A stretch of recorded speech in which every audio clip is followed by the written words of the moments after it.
Hello friends, आपका स्वागत है हमारे चैनल में।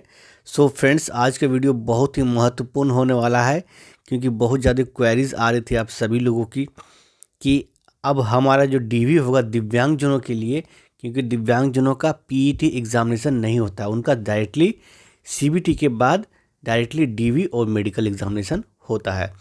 तो दोस्तों, डीवी के अंतर्गत बहुत सारे दिव्यांगजनों को बहुत सारा कन्फ्यूज़न है कि हमारा जो ऑफिशियल रेलवे का फॉर्मेट है क्या होगा। मेरी ये कैटेगरी है तो मेरी ये कैटेगरी है, तो बहुत सारे दिव्यांगजनों को लगातार कन्फ्यूज़न हो रहा है। तो चलिए दोस्तों, आज इन सभी कन्फ्यूज़न को दूर कर देते हैं और आपको बताते हैं स्टेप बाय स्टेप कि आपको क्या करना है और ऑफिशियल जो फॉर्मेट है रेलवे का वो कैसे हासिल करो। ठीक है दोस्तों, चलिए वीडियो स्टार्ट करते हैं। स्टार्ट करने से पहले छोटी सी रिक्वेस्ट है, वीडियो को लाइक शेयर कर दीजिएगा और अगर हमारे चैनल पे नए हैं चैनल को सब्सक्राइब करके बेल आइकन को दबा लीजिएगा ताकि रेलवे भर्ती के पल पल की अपडेट आप लोग मिलती रहे सबसे पहले। तो चलिए वीडियो स्टार्ट करते हैं। सो फ्रेंड्स, आप लोग देख रहे हैं स्क्रीन पर ये आपका रेलवे का 1/2019 का जो नोटिफिकेशन है, जो आप लोगों ने शायद देखा भी होगा और आप दोस्तों आपको ये गूगल में आराम से मिल जाएगा या फिर किसी भी रेलवे के आरआरबी के ऑफिशियल वेबसाइट में जाकर आप इसको प्राप्त कर सकते हो, या फिर गूगल में डायरेक्टली लिखिएगा कि रेलवे नोटिफिकेशन नंबर 1/2019। ठीक है, और ये लगभग 6-6.5 MB का फाइल है, इसको आप डाउनलोड कीजिए और चले आइए डायरेक्टली पेज नंबर जो नोटिफिकेशन है उसी का पेज नंबर 39 पे। देखिए यहाँ पर ये आपका 38 पेज नंबर आपको दिख रहा होगा यहाँ पर। ठीक है, दिख रहा हो, मैं इसको जूम कर देता हूँ। तो देखिए दोस्तों, ये 38 हो गया और इसी के नीचे आपका पेज नंबर 39 है। ठीक है, और यही आपका जो फॉर्म है 5A, याद रखिएगा दोस्तों 5A। तो यहीं से दिव्यांगजनों को 2-3 रेलवे का फॉर्मेट बताया गया है। ठीक है, तो एनेक्चर 5A किसके लिए है, 5B किसके लिए है, तो ये सारा कुछ दोस्तों आपको बताते हैं। ठीक है, तो स्टार्ट करते हैं फॉर्म नंबर 5 से एनेक्चर 5A। तो 5A किसके लिए, इसको ध्यान से सुनिएगा और देखिएगा दोस्तों। तो देखिए यहाँ पर क्या लिखा हुआ है, इन केस ऑफ एम्पुटेशन और complete permanent paralysis of limb और dwarfism and in case of blindness.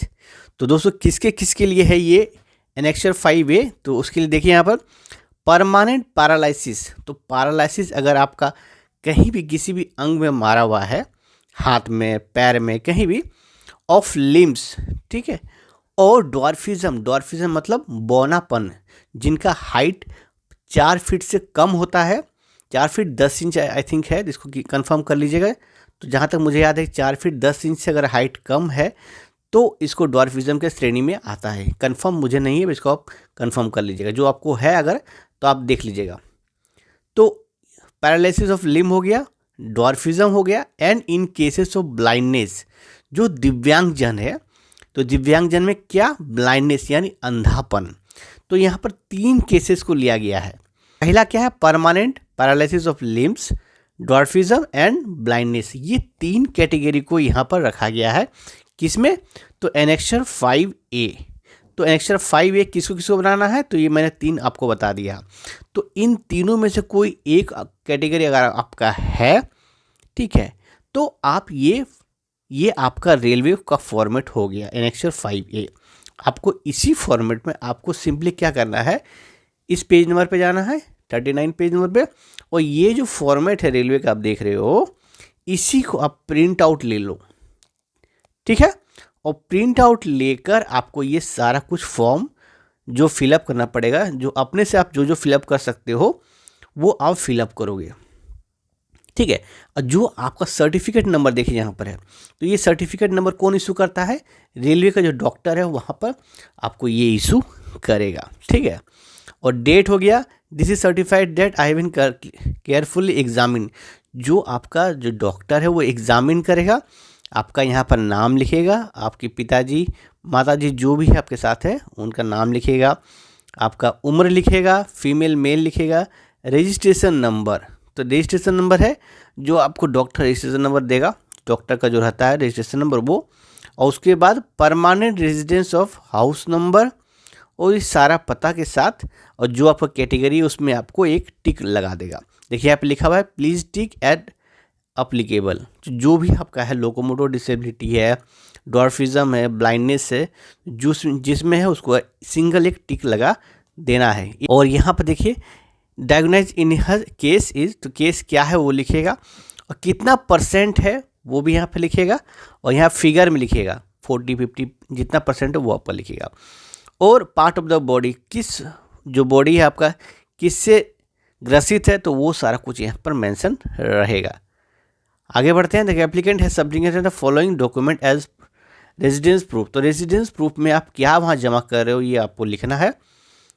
और यहाँ पर देखिए थंब इम्प्रेशन या सिग्नेचर करना है। यहाँ डॉक्टर जो रहेंगे वो आपका साइन मोहर लगा देंगे, ठीक है। नेक्स्ट हमारा जो एनेक्सर है, जो फॉर्म टाइप है वो आपका 5B है।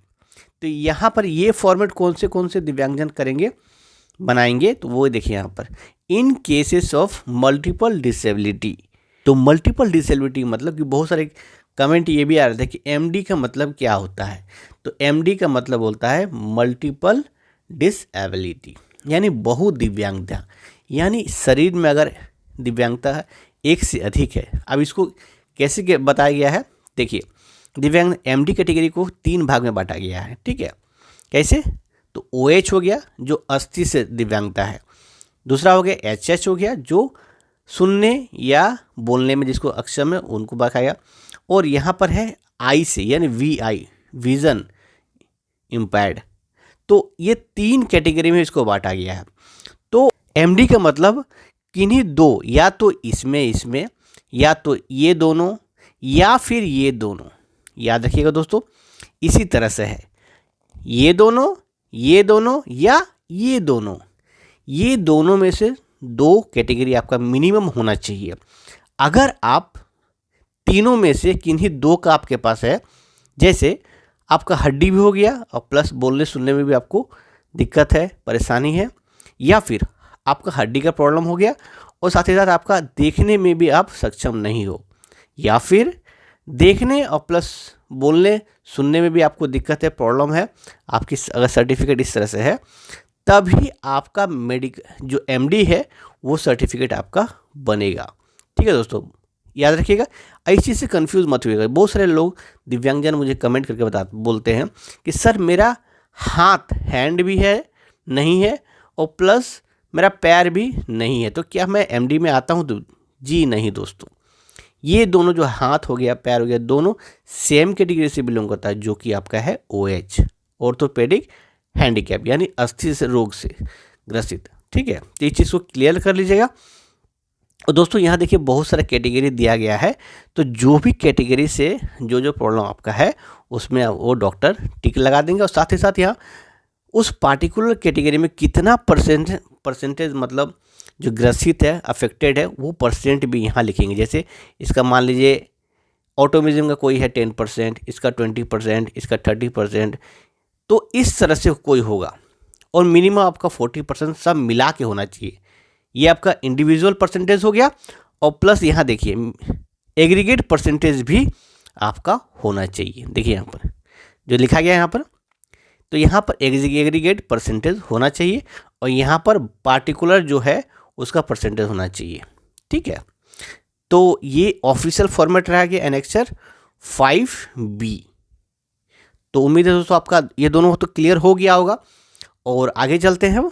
आगे देखिए ये सारी कैटेगरी को यहाँ पर 21 प्रकार के दिव्यांगता को यहाँ पर रखा गया है, और इसके अलावा भी दोस्तों और एक आपका फॉर्मेट है और एनेक्सर 5C, ठीक है। तो यहाँ पर कुछ अलग है आपको देखने को मिलेगा, जैसे यहाँ पर लो विजन था और ब्लाइंड था, तो इस यहाँ पर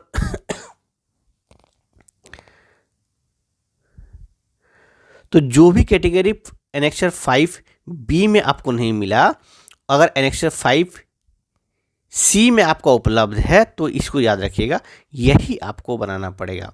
तो देखिए दोस्तों यहाँ पर एनेक्सर 5B में लगभग सारे कैटेगरी को इंक्लूड कर लिया गया है, और इसके अलावा अगर कैटेगरी वहाँ एनेक्सर 5B में नहीं है, C में अगर है, तो आपको ये फॉर्मेट बना लेना है, याद रखिएगा दोस्तों।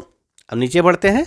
सो उम्मीद है दोस्तों ये पर 3 जो फॉर्मेट है रेलवे का, जो दिव्यांगजनों को ले जाना है इसी फॉर्मेट में अपना DV के अंतर्गत, क्योंकि DV में जब आप जाओगे तो आपको यही रेलवे का फॉर्मेट ही वहाँ पर खोजेगा।